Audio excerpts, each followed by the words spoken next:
الحمدللہ رب العالمین والصلاة والسلام علی سید الانبیاء والمرسلین اما بعد فاعوذ باللہ من الشیطان الرجیم بسم اللہ الرحمن الرحیم۔ سورہ مریم کی 41ویں آیت سے آج انشاءاللہ آغاز ہوگا۔ اللہ تبارک و تعالی نے ارشاد فرمایا کہ وَاذْكُرْ فِي الْكِتَابِ ابراہیم، اور اے حبیب کریم صلی اللہ علیہ وسلم آپ کتاب میں ابراہیم کا ذکر کیجئے یا ابراہیم کو یاد کیجئے۔ مراد یہ ہے کہ جو قرآن عظیم میں ابراہیم علیہ السلام کا واقعہ ہے وہ لوگوں کو سنائیے۔ اِنَّهُ كَانَ صِدِّيقًا نَبِيًّا، بے شک وہ صدیق بھی تھے یعنی سچے تھے، نبیًا اور نبی تھے۔ صدیق اسے کہتے ہیں کہ جو ہمیشہ سچ بولنے والا ہو اور حق کی تصدیق کرنے والا ہو، اور نبی کا لغوی معنی ہوتا ہے غیب کی خبر دینے والا۔ آپ اگر عربی ڈکشنریاں اٹھا کے پڑھیں گے تو لفظ نبی یون کا لفظی یہ ہے غیب کی خبر دینے والا۔ تو اللہ تبارک و تعالیٰ نے انبیاء علیہ السلام کے لیے جس صفاتی نام کا انتخاب فرمایا، وہ صفاتی نام خود اس بات کا اظہار کر رہا ہے کہ جتنے بھی اللہ کے یہ انبیاء علیہ السلام ہیں ان کے پاس علم غیب بعطائے الہی ہوتا ہے۔ اذ قال لابیہ، یاد کیجئے کہ جب کہا ابراہیم علیہ السلام نے اپنے والد کے لیے، یہ میں آپ کو پچھلے پروگرام میں بھی عرض کر چکا ہوں کہ یہاں والد سے مراد چچا ہے، کیونکہ نبی کریم صلی اللہ علیہ وسلم نے ارشاد فرمایا کہ اللہ تعالیٰ نے میرے نور کو ہمیشہ پاک پشتوں سے پاک رحموں میں منتقل فرمایا۔ پاک پشتوں سے یعنی پاک مردوں سے پاک عورتوں کے رحموں میں منتقل ہوتا رہا۔ تو معلوم یہ ہوا کہ آپ جس نسل سے پیدا ہوئے ہیں، ہمارے نبی کریم صلی اللہ علیہ وسلم کے ان جو آباء و اجداد ہیں ان میں کوئی کافر نہیں تھا۔ تو یہ چچا تھا، چچا کو عربوں کے عرف میں باپ بھی کہہ دیا جاتا ہے، اس لیے یہاں مراد ہے۔ اذ قال لابیہ، یاد کرو جب کہا ابراہیم علیہ السلام نے اپنے والد کے لیے، یا اباتی، اے میرے والد، لم تعبد ما لا يسمع ولا يبصر ولا يغني عنك شيئا، اے میرے والد آپ کیوں عبادت کرتے ہیں اس کی جو نہ سن سکتا ہے، نہ دیکھ سکتا ہے، اور نہ آپ کو کسی شے سے بے نیاز کر سکتا ہے۔ یعنی بتوں کی عبادت آپ نہ کریں۔ وہ بت پرست تھا، قوم بھی بت پرست تھی، تو ابراہیم علیہ السلام نے بڑی آسان دلیل یہ دی، ایک عقل میں سمجھ میں آنے والی، کہ ایک بت جس کو ہم اپنے ہاتھوں سے تراشیں، وہ اپنے معرض وجود میں آنے میں بھی ہمارا محتاج ہو، وہ کیسے ہماری مدد کر سکتا ہے، کیسے ہمیں خطرات سے دور کر سکتا ہے، جو نہ سنتا ہے نہ دیکھتا ہے، نہ وہ ہمیں بے نیاز کر سکے۔ یا ابتی انی قد جاءنی من العلم ما لم یأتک، اے میرے والد بے شک میرے پاس ایسا علم آیا ہے جو تمہارے پاس نہیں ہے، یعنی اللہ نے مجھے علم عطا فرمایا، حکمت عطا فرمائی، وہ تمام معاملات جو مجھے عطا کیے ہیں وہ ابھی تک تمہارے پاس نہیں ہیں۔ فاتبعنی اہدک صراطا سویا، تو آپ میری اتباع کریں، میں آپ کو سیدھے راستے کی رہنمائی کروں گا، سیدھے راستے کی طرف گائیڈ لائن دوں گا۔ یا ابت لا تعبد الشیطان، اے میرے والد آپ شیطان کی عبادت نہ کریں۔ شیطان کی عبادت یعنی شیطان جن کاموں کا حکم دیتا ہے ان کاموں کا نہ کریں، جیسے شرک اور کفر وغیرہ۔ ان الشیطان کان للرحمن عصیا، بے شک شیطان اللہ تعالیٰ کا نافرمان ہے۔ تو جو اللہ کا نافرمان ہو اس کی پیروی نہیں کرنی چاہیے۔ اسی طرح جو لوگ گناہوں کے مرتکب ہوتے ہیں، خصوصاً اعلانیہ گناہ کر رہے ہوتے ہیں، ان کی صحبت نہیں اختیار کرنی چاہیے، کیونکہ وہ اللہ کے نافرمان ہیں، اور اللہ تعالیٰ کے نافرمانوں کی صحبت آخرت کے لیے بہت نقصان کا باعث ہوتی ہے۔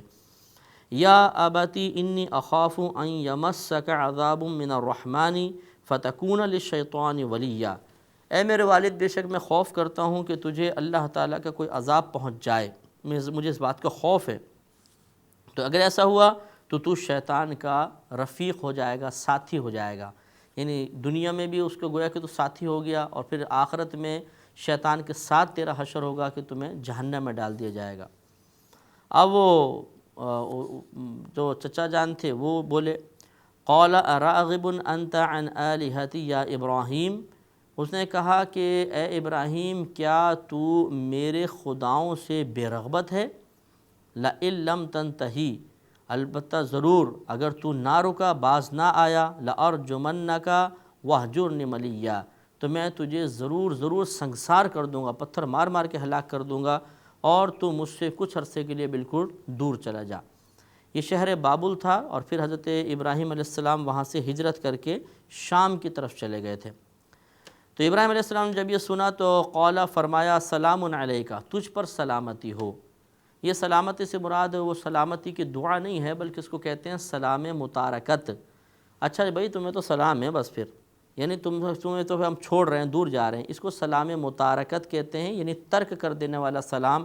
یہ اس بات کی خبر دیتا ہے کہ ہم اس سے آخری مرتبہ مل رہے ہیں۔ سأستغفر لک ربی، حضرت ابراہیم نے ارشاد فرمایا کہ عنقریب میں تیرے لیے اپنے رب سے مغفرت طلب کروں گا۔ انہ کان بی حفیا، بے شک وہ یعنی اللہ تبارک و تعالی مجھ پر مہربان ہے۔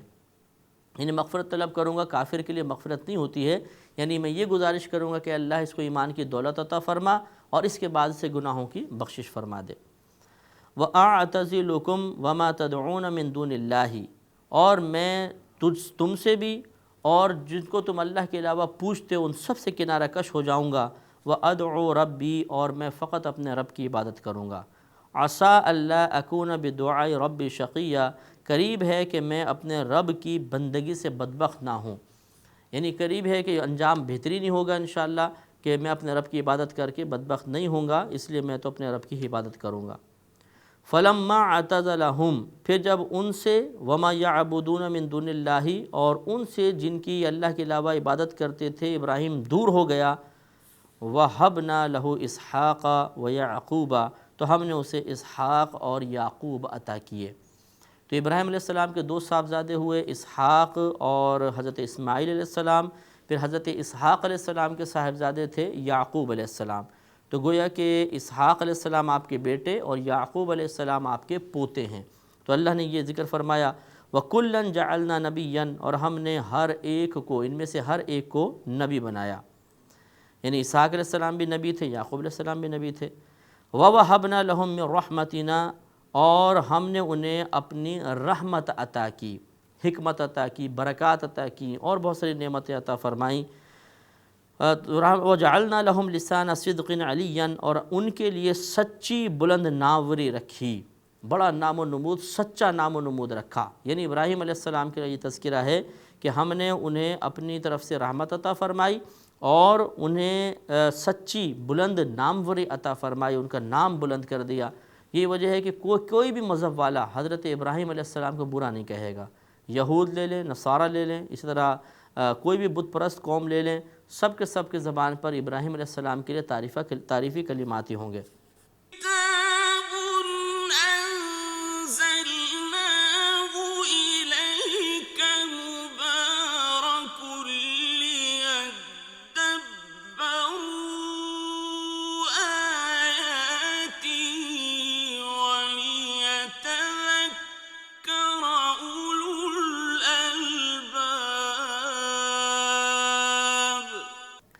وَاذْكُرْ فِي الْكِتَابِ مُوسیٰ، اے حبیب کریم صلی اللہ علیہ وسلم آپ کتاب میں موسیٰ کو یاد کیجئے، یعنی ان کا تذکرہ لوگوں کو سنائیے۔ اِنَّهُ كَانَ مُخْلَصًا وَكَانَ رَسُولًا نَبِيًّا، بے شک وہ مخلص تھا، مخلص اسے کہتے ہیں جس کو چن لیا گیا ہو، جس کا انتخاب کر لیا گیا ہو۔ وَكَانَ رَسُولًا نَبِيًّا، اور وہ رسول نبی تھے۔ وَنَادَيْنَاهُ مِن جَانِبِ طُورِ الْأَيْمَنِ وَقَرَّبْنَاهُ نَجِيًّا، اور ہم نے اسے طور کی دائیں جانب سے پکارا۔ وَقَرَّبْنَاهُ نَجِيًّا، اور اسے اپنا راز بتانے کے لیے، ایک راز کی بات کہنے کے لیے قریب کیا۔ مسئلہ یہ تھا کہ طور یہ ایک پہاڑ کا نام ہے جو مصر اور مدین علاقے کے درمیان پڑتا ہے۔ تو حضرت موسیٰ علیہ السلام ہجرت فرما کر مدین سے مصر کی طرف آ رہے تھے، تو درمیان میں سردی بہت شدید تھی اور آپ کی زوجہ حاملہ تھیں، تو آپ کو آگ کی ضرورت پیش آئی۔ تو دور ایک درخت کے اندر کچھ روشنی سے نظر آئی، تو آپ اس کی طرف گئے کہ شاید یہ آگ ہوگی، اور وہاں گئے تو درخت سے پھر یہ مکالمہ ہوا تھا، یعنی کلام درخت سے یہ آواز آئی۔ وَوَهَبْنَا لَهُ مِن رَحْمَتِنَا، یعنی وہ آواز کا بھی ذکر نہیں ہے، وہ اگلے واقعے میں آئے گا، لیکن یہ کہ آپ اس طرح گئے تھے اور پھر وہاں پر باقاعدہ اللہ تعالیٰ سے ہم کلامی کا شرف بھی حاصل ہوا۔ وَوَهَبْنَا لَهُ مِن رَحْمَتِنَا، اور ہم نے اسے اپنی رحمت سے عطا فرمایا، اخاہ اس کا بھائی، ہارون نبیًا، ہارون جو نبی تھے۔ یعنی ہم نے اپنے رحمت سے اس کو ان کا بھائی ایک ہارون عطا فرمایا، نبی بنایا۔ تو یہ روایت میں آتا ہے کہ موسیٰ علیہ السلام نے اللہ کی بارگاہ میں دعا کی کہ اللہ تعالیٰ میرے گھر میں سے کوئی ایک میرا نائب بنا دے، وزیر بنا دے، تو اللہ تبارک و تعالیٰ نے پھر ہارون علیہ السلام کو اعلان نبوت کا حکم دیا۔ یہ ایسا نہیں تھا کہ پہلے وہ نبی نہیں تھے اور موسیٰ علیہ السلام نے دعا فرمائی تو اللہ نے نبوت دے دی، کیونکہ دعا ایک کسبی چیز ہے، یعنی کسب ہے، کوشش ہے، اور نبوت کبھی کوشش سے حاصل نہیں ہوگی، یہ وہبی شے ہے۔ اللہ تعالیٰ جس کو چاہے گا اس کو نبوت خود عطا فرماتا ہے۔ وَاذْكُرْ فِي الْكِتَابِ اسماعیل، اور اے حبیب کریم صلی اللہ علیہ وسلم آپ کتاب اللہ میں اسماعیل کا ذکر کیجئے، اسماعیل کو یاد کیجئے، یعنی لوگوں کو اسماعیل علیہ السلام کا قصہ بھی سنائیے۔ إِنَّهُ كَانَ صَادِقَ الْوَعْدِ وَكَانَ رَسُولًا نَبِيًّا، بے شک وہ وعدے کا سچا تھا اور وہ رسول نبی تھا۔ وَكَانَ يَأْمُرُ أَهْلَهُ بِالصَّلَاةِ وَالزَّكَاةِ، اور وہ اپنے گھر والوں کو نماز اور زکوٰۃ کا حکم دیتا تھا۔ وَكَانَ عِنْدَ رَبِّهِ مَرْضِيًّا، اور وہ اپنے رب کے نزدیک پسندیدہ تھا۔ تو اب غور فرمائیں کہ یہاں مختلف انبیاء علیہ السلام کے تذکرے ہو رہے ہیں، اسماعیل علیہ السلام کا تذکرہ فرما کر اللہ تعالیٰ نے ان کی چند اچھی صفات کا تذکرہ کیا۔ تو میں بارہا عرض کرتا ہوں کہ ہمیں بھی چاہیے جب کسی بزرگ کی، کسی نبی ولی صحابی کی اچھی صفات کا تذکرہ سنیں تو یہ سمجھ جائیں کہ وہ صفات اللہ کی عطا کرتا ہے اور اللہ تعالیٰ ان صفات کو محبوب رکھتا ہے، لہذا اگر ہم بھی ان صفات کو اپنائیں گے تو اللہ تعالیٰ ان کے وسیلے سے ہمیں بھی محبوب فرمائے گا۔ لہذا اسماعیل علیہ السلام کی چند صفات کا تذکرہ ہوا۔ پہلی، إِنَّهُ كَانَ صَادِقَ الْوَعْدِ، کہ بے شک وہ وعدے کے سچے تھے، لہذا ہمیں بھی وعدہ پورا کرنا چاہیے اور وعدے کو سچ کر دکھانا چاہیے۔ وَكَانَ يَأْمُرُ أَهْلَهُ بِالصَّلَاةِ وَالزَّكَاةِ، آگے بیان فرمایا کہ وہ اپنے گھر والوں کو نماز اور زکوٰۃ کا حکم دیتے تھے۔ حالانکہ ان کے گھر والے تو یقینی سی بات ہے کہ نماز بھی پڑھتے ہوں گے اور سب نیک عمل کرتے ہوں گے، لیکن تلقین کا سلسلہ، امر بالمعروف و نہی عن المنکر، نیکی کا حکم کرنا، برائی سے روکنا، یہ چیز جاری و ساری تھی۔ لہٰذا حضرت اسماعیل علیہ السلام کے طرز عمل کو اختیار کرتے ہوئے ہمیں بھی چاہیے کہ اپنے گھر والوں کو نیک اعمال کا حکم دیں۔ ویسے بھی قرآن میں اللہ نے ارشاد فرمایا کہ یا ایھا الذین آمنوا قوا انفسکم واہلکم نارا، قوا انفسکم واہلکم نارا وقودھا الناس والحجارہ، اے ایمان والو اپنے آپ کو اور گھر والوں کو جہنم کی اس آگ سے بچاؤ جس کا ایندھن آدمی اور پتھر ہے۔ تو اس کی تفسیر یہی بیان کی گئی ہے کہ اپنے آپ کو جہنم کی آگ سے بچانے کا مطلب یہ ہے کہ انسان علم دین سیکھے، نیک اعمال اختیار کرے اور گناہوں کو چھوڑے، اور اپنے گھر والوں کو جہنم کی آگ سے بچانے کا مطلب یہ ہوتا ہے کہ انہیں علم دین سکھائیں، انہیں نیکی کا حکم کریں اور برائی سے روکیں۔ تو نبیوں کی اتباع کرتے ہوئے ہمیں بھی چاہیے کہ اپنے گھر والوں کو بھی تلقین کرتے رہا کریں۔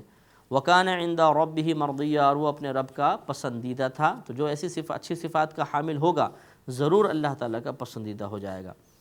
وَاذْكُرْ فِي الْكِتَابِ إِدْرِيسَ، اور کتاب میں ادریس علیہ السلام کا ذکر کیجئے، ان کو یاد کیجئے۔ إِنَّهُ كَانَ صِدِّيقًا نَبِيًّا، بے شک وہ صدیق تھے، سچے تھے اور نبی تھے۔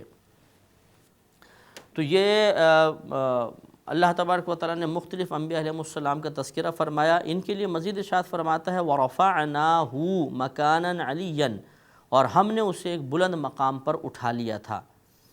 بلند مقام پر اٹھا لیا تھا یعنی ادریس علیہ السلام کو جنت میں پہنچایا گیا تھا آپ کی تمنا پہ۔ واقعہ طویل ہے، انشاءاللہ ہم اگلے پروگرام میں آپ کی خدمت میں ضرور عرض کریں گے۔ تو چونکہ یہ اللہ نے ان کو جنت کی سیر کرائی تھی حالت زندگی میں، تو اس لیے ایک تذکرہ فرمایا کہ ہم نے انہیں بلند مقام پر اٹھایا۔ اولئک الذین انعم اللہ علیہم، یہ وہ لوگ ہیں جن پر اللہ تبارک و تعالی نے اپنا انعام فرمایا، من النبیین من ذریۃ آدم، یعنی آدم علیہ السلام کی اولاد میں سے انبیاء علیہم السلام، وممن حملنا مع نوح، اور ان میں جن کو ہم نے نوح کے ساتھ سوار کیا تھا، اور ان پہ بھی نام ہوا کہ جنہیں ہم نے نوح کے ساتھ سوار کیا تھا کشتی کے اندر طوفان نوح کے وقت، وہ بھی۔ ومن ذریۃ ابراہیم و اسماعیل، اور ابراہیم اور اسماعیل علیہ السلام کی اولاد میں سے۔ وممن ہدینا واجتبینا، اور ان میں سے جنہیں ہم نے راہ دکھائی اور ان کو چن لیا، ان سب پر انعامات۔ اذا تتلی علیہم آیات الرحمن خروا سجدا وبکیا، جب ان پر اللہ تعالیٰ کی آیتیں پڑھی جاتی ہیں تو وہ سجدے میں روتے ہوئے گر جاتے ہیں۔ تو ان پر بھی اللہ تعالیٰ کی خصوصی رحمت ہے، ان پر یہ انعام یافتہ بندے ہیں۔ اور یہ جو بھی میں نے آپ کی خدمت میں عرض کی، یہ آیت سجدہ ہے، احتیاطاً دیکھنے والے سننے والے بھی یہ سجدہ کر لیں اس پہ۔ فخلف من بعدہم خلف، پھر ان کے جانے کے بعد کچھ ناخلف آ گئے، یعنی ان کے نائب بنے لیکن ناخلف برے لوگ ہوئے۔ اضاعوا الصلاۃ، انہوں نے نماز کو ضائع کیا، واتبعوا الشہوات، اور انہوں نے خواہشات کی پیروی کی۔ فسوف یلقون غیا، تو ان قریب وہ غی سے ملاقات کریں گے۔ یہ ایک جہنم کے وادی کا نام ہے جہاں بہت سخت عذاب ہے، تو ان قریب اس میں ڈالے جائیں گے۔ الا من تاب وآمن وعمل صالحا، مگر وہ جو تائب ہو جائے پھر ایمان لے کر آئے اور نیک عمل کرے۔ فاولئک یدخلون الجنہ، تو یہی لوگ جنت میں داخل ہوں گے۔ ولا یظلمون شیئا، اور ان پر کچھ بھی ظلم نہیں کیا جائے گا۔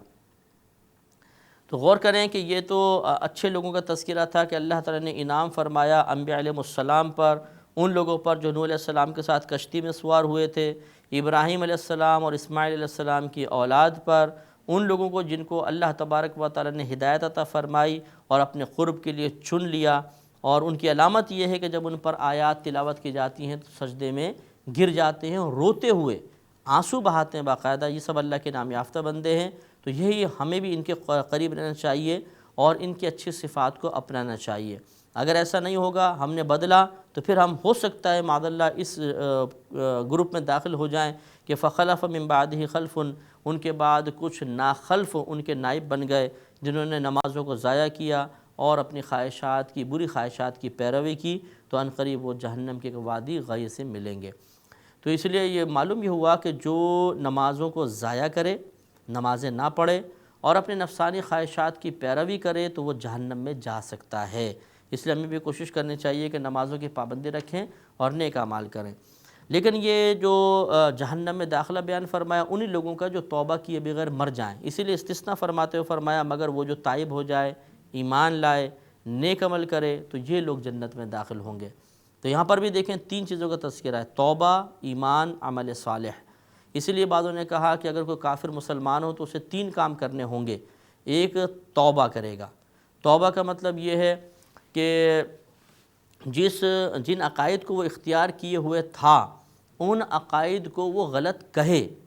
اگر وہ کہتا نہیں وہ عقائد تو درست ہی تھے لیکن چلو میں مسلمان ہو جاتا ہوں، اس کا یہ ایمان معتبر نہیں ہے۔ یہ ضروری ہے کہ جن عقائد پہ وہ پہلے تھا، جو اسلام سے ٹکراتے ہیں، اسلام ان کی نفی کرتا ہے، اسلام انہیں غلط قرار دیتا ہے، ان تمام عقائد کو وہ بھی غلط کہیں کہ یہ غلط تھے۔ اس کے بعد وہ آمنا، پھر وہ ایمان لے کر آئے، کلمہ پڑھیں، اور جن چیزوں کا یقین رکھنے کا شریعت نے حکم دیا، جن کے اوپر عدم یقین ہمیں کفر تک پہنچا سکتا ہے، ان پر پھر وہ یقین رکھے، وہ عامل صالحا، اور نیک عمل کرے۔ پھر اس کے بعد نیک اعمال کرتا رہے۔ جب یہ کام ہو جائے گا فاولئک یدخلون الجنہ، تو یہ لوگ جنت میں داخل ہوں گے اور ان پر بالکل کوئی بھی ظلم وغیرہ نہیں ہوگا۔ انشاءاللہ ادریس علیہ السلام کا جو قصہ ہے وہ اگلے پروگرام میں بالتفصیل بھی خدمت میں عرض کروں گا۔ وآخر دعوانا ان الحمد للہ رب العالمین۔